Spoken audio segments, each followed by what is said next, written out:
नमस्कार दोस्तों, स्वागत है आप सभी का आज के सेशन में। एंड दोस्तों, आज हम लोग बात करने वाले हैं आईबीपीएस आरआरबी क्लर्क एग्जामिनेशन को लेकर। लास्ट वीक में हम लोगों का आईबीपीएस आरआरबी पीओ का एग्जाम हुआ था, जिसमें बहुत सारे बच्चे बहुत अच्छी तैयारी करने के बावजूद भी एग्जामिनेशन में वो परफॉर्म नहीं कर पाए जो वो कर सकते थे। तो वो क्या रीजंस थे, आज उस पर बातें करेंगे। आप लोगों को किन किन बातों का ध्यान रखना है, क्या करना है और क्या नहीं करना है, ये सारी चीजों को आज के सेशन में डिस्कस करेंगे। और जो भी बच्चा इस बात को समझ जाता है वो डेफिनेटली एग्जामिनेशन में अपना 100% परफॉर्मेंस करके आने वाला है। तो दोस्तों, आइए जानते हैं। सबसे पहली चीज जो बच्चे फेस किए थे वो था टाइम मैनेज करना। ठीक है, अब हुआ क्या कि कुछ शिफ्ट ऐसे थे जिसमें पेपर का लेवल इजी आया था, कुछ शिफ्ट ऐसे थे जिसमें पेपर का लेवल थोड़ा लेंथी हो गया था, कैलकुलेटिव हो गया था। तो बेटा पहले से प्रिपेयर रहो कि कुछ शिफ्ट आपकी इजी हो सकती है, कुछ शिफ्ट आपकी मॉडरेट हो सकती है।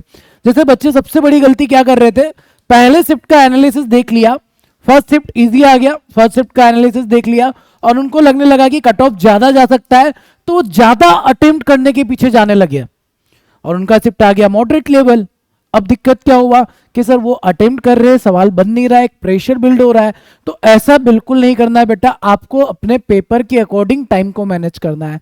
मे भी हो सकता है कि आपके शिफ्ट में डीआई बहुत आसान हो जाए, ये भी हो सकता है कि आपके शिफ्ट में अर्थमेटिक डिफिकल्ट हो जाए। तो आपका जो परफॉर्मेंस होना चाहिए, आपका जो टाइम मैनेजमेंट होना चाहिए, प्रीवियस शिफ्ट में कैसा पेपर है उसके अकॉर्डिंग नहीं होना चाहिए, आपके शिफ्ट में कैसा पेपर आया उसके अकॉर्डिंग आपको टाइम मैनेज करना होगा। ठीक है, हालांकि आरआरबी क्लर्क में इतना ज्यादा वेरिएशन देखने को आपको नहीं मिलेगा जो आरआरबी पीओ में देखने को मिला है, बट फिर भी पहले से आप लोगों को तैयार रहना है। आप जब एग्जाम देने जाएंगे प्रिपेयर रहो, पेपर जैसा हो, पेपर इजी हो, पेपर मॉडरेट हो। ऑब्वियसली पेपर का लेवल मॉडरेट होगा तो सभी के लिए होगा, केवल आपके लिए थोड़ी होगा। इजी होगा तो सभी के लिए होगा, आपके लिए तो नहीं होगा। एंड जो मॉडरेट लेवल होता है उसमें नॉर्मलाइजेशन से आपके मार्क्स बढ़ जाते हैं, तो आप इतना ज्यादा परेशान मत होना, क्योंकि जब मॉडरेट लेवल पेपर आता है तो प्रेशर बिल्ड होता है दिमाग पर और उस प्रेशर में हम अपना परफॉर्मेंस बिगाड़ देते हैं। तो ध्यान रखेंगे बेटा, आपको अपना 100% देना है। और ये बात हमेशा मैं सेशन में भी बोलता हूं, आप अपना 100% देकर आओ पेपर में। डजेंट मैटर पेपर इजी है डिफिकल्ट है, कैसा भी है। डिफिकल्ट है तो डिफिकल्ट के अकॉर्डिंग आपका 100% होना चाहिए, इजी है तो इजी के अकॉर्डिंग आपका 100% होना चाहिए। एंड टाइम को सोच समझकर आपको वहां पर मैनेज करना है। देखिए, अगर डीआई कैलकुलेटिव है तो उस पर हाथ नहीं रखना है। मैंने सेशन में पहले ही बच्चों को समझाया था, डीआई को मत करना अगर आपको डिफिकल्ट लगता है। बहुत सारे बच्चे डीआई पहले कर दी है, टाइम ज्यादा लग गया, उसकी वजह से लास्ट तक पेपर तक पहुंच ही नहीं पाया। और आरआरबी क्लर्क का पेपर तो पूरा इजी होगा, तो यहां पर आपको आखिरी तक पहुंचना ही है, सारे क्वेश्चन अटेम्प्ट करने हैं। तो कोई भी सवाल आपको डिफिकल्ट लगता है, और मेरा ये मानना है टाइम मैनेजमेंट में सबसे इजी हो जाता है अगर आप ये अपने माइंड में फिट कर लेते हैं कि सर 3 से 4 या 4 से 5 सवाल तो हमको स्किप करना है, 4 to 5 क्वेश्चन तो स्किप करना ही है। और अगर ये स्किप करते आपको आ गया, आपका टाइम अपने आप मैनेज हो जाता है। क्योंकि होता क्या है बेटा, जैसे कोई भी सवाल हो गया, टाइम एंड वर्क का सवाल हो गया, अब आप टाइम एंड वर्क बहुत अच्छे से बना लेते हो, है ना, तो आपके मन में लालच रहेगा कि ये सवाल को तो हम बना के ही रहेंगे। हो सकता है वो कैलकुलेटिव हो सकता है वो लेंदी है, तो उस सवाल को हमको स्किप करना है। आरआरबी क्लर्क का बैंकिंग में सबसे इजीएस्ट एग्जाम होता है, तो अगर यहाँ पर आपने ठीक से टाइम मैनेज कर लिया तो आपके लिए पेपर क्लियर करना बहुत आसान हो जाएगा। सेकंड जो प्रॉब्लम सबसे ज्यादा बच्चे जो फेस किए वो स्क्रॉलिंग इशू का है, और ये अभी भी स्टिल होगा। सर रीजन क्या है स्क्रॉलिंग इशू होने का, कि यार आप लोगों के सामने जो सवाल आता है पूरा स्क्रीन पे नहीं दिख पाता है। आपको अगर सवाल को रीड करना है, ठीक है, यहां पर आपको जैसे डाटा दे रखा है, डाटा इंटरप्रिटेशन का सवाल दे रखा है, तो पूरा जो डाटा होता है वो आपको एक ही स्क्रीन पे विजिबल नहीं होता है, क्योंकि हिंदी इंग्लिश दोनों लैंग्वेज में पेपर होता है। तो अगर आपको पूरा सवाल देखना है तो स्क्रॉल करना पड़ता है बार बार ऊपर नीचे। ठीक है, आप जब ऑप्शंस टिक करने जाएंगे तो ऑप्शंस के लिए भी आपको स्क्रॉलिंग करना पड़ेगा। मतलब लाइक ऑप्शन नंबर ए आपको 2 बार लिखा रहेगा, बी आपको 2 बार लिखा रहेगा, सी डी ई नीचे होगा, तो आपको स्क्रॉल करके जाना होगा। ये कॉमन प्रॉब्लम हर एक बच्चे के लिए होता है, तो ये पहले से प्रिपेयर रहो आप लोग। आप ये क्यों सोचते हो कि सर स्क्रॉलिंग इशू बहुत ज्यादा हो रहा है, सर मेरे ही साथ हो रहा है? नहीं, ये हर एक बच्चे के लिए सेम है। तो पहले से माइंड को प्रिपेयर करके जाना।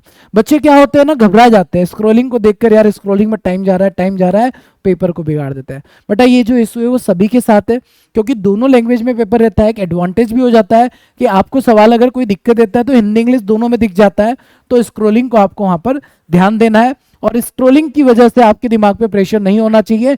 बात क्लियर रखो, ये सभी के लिए सेम है, तो इसका तो प्रेशर नहीं आना चाहिए आप लोगों के ऊपर। एंड स्क्रोलिंग इशू से एक और दिक्कत होता है सर, जैसे मैथ्स की अगर बात की जाए तो सिंप्लीफिकेशन के आप सवाल बनाते हो यूनिट डिजिट से बना लेते हो, क्योंकि आपके सामने ऑप्शन होते थे। बट एग्जामिनेशन में पांचों ऑप्शन एक साथ आपको नहीं दिखेंगे, तो बेटर है यूनिट डिजिट कॉन्सेप्ट का यूज ना करें, या कोई भी क्रांतिकारी तरीका जो ऑप्शन से आप लोग सवाल को बनाते थे वो मेथड का इस्तेमाल ना करें, ज्यादा बेटर रहेगा। नेक्स्ट बेटा, डिफिकल्टी इन डिफरेंट शिफ्ट, जो अलग अलग शिफ्ट में डिफिकल्ट लेवल आ रहा है तो उसके लिए आपको परेशान नहीं होना है। बैंकिंग एग्जामिनेशन में पहली बार नहीं हुआ है, हमेशा होता है। किसी शिफ्ट में पेपर डिफिकल्ट होता है, किसी में इजी होता है, किसी में मॉडरेट हो जाता है, तो आप पहले से प्रिपेयर रहो।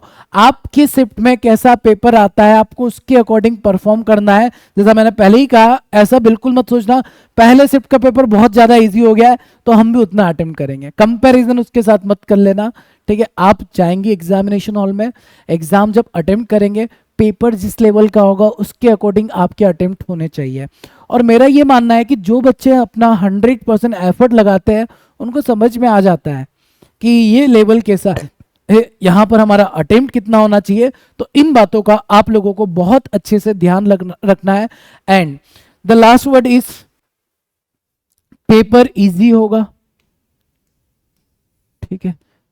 तो इजी में कुछ डिफिकल्ट सवाल एग्जामिनर जानबूझकर देता है जिसमें आप फंस जाए।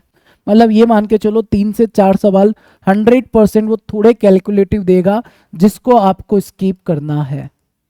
स्किप करना है मतलब छोड़ देना है, और ये चीज अपने माइंड में फिक्स कर लेना, ठीक है।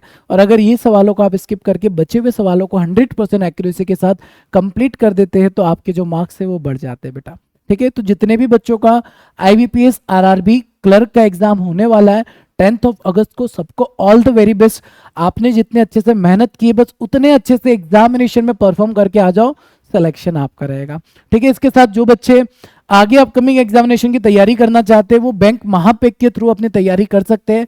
महापेक में आप लोगों को बेटा 1 ईयर का सब्सक्रिप्शन मिल जाता है 2799 में, एंड 2 ईयर का सब्सक्रिप्शन आपको मिल जाता है 3999 रुपीज में। इसमें आपको 18+ एग्जामिनेशन कवर कराए जाते हैं, जिसमें आपको 100 से भी ज्यादा बैचेस मिल जाते हैं, 2000 से ज्यादा live classes, 24/7 doubt support, and 2000 से भी ज्यादा मॉक टेस्ट और क्विज मिल जाते हैं। ये सारे बैचेस आप लोगों को महापिक के साथ मिल जाते हैं, जो कि अभी लेटेस्ट बैच स्टार्ट होने वाला है अचीवर SBI PO प्री और मेंस का बैच। अब इसमें भी इनरोल कर सकते हैं। मेंस सिलेक्शन बैच भी स्टार्ट होने वाला है 2024 के जितने भी मेंस के एग्जामिनेशन होने वाले हैं उस सारे एग्जामिनेशन को ये बैच कवर करता है। वैसे IBPS PO के लिए जिद्दी, RRBI ग्रेड बी के लिए आप लोगों के सामने जो बैच रहेगा वो भी आपको बैंक महापिक के साथ मिल जाता है। अच्छे से एग्जाम देना है बेटा, कोई टेंशन मत लेना। आपने अगर मेहनत की पेपर वैसा ही आ रहा है। RRB PO की अगर बात की जाए तो वहां पर भी कोई भी नया पैटर्न का सवाल देखने को नहीं मिला है, कोई भी चेंजेस देखने को नहीं मिले। तो एक्सपेक्टेड है RRB क्लर्क में तो बिल्कुल भी आपको चेंजेस देखने को नहीं मिलेगा। पेपर का लेवल ईजी रहेगा और आसानी से आपको पेपर को बनाना है, अच्छे से डील करना है, आपका अटेम्प्ट बहुत अच्छा हो सकता है। All the very best.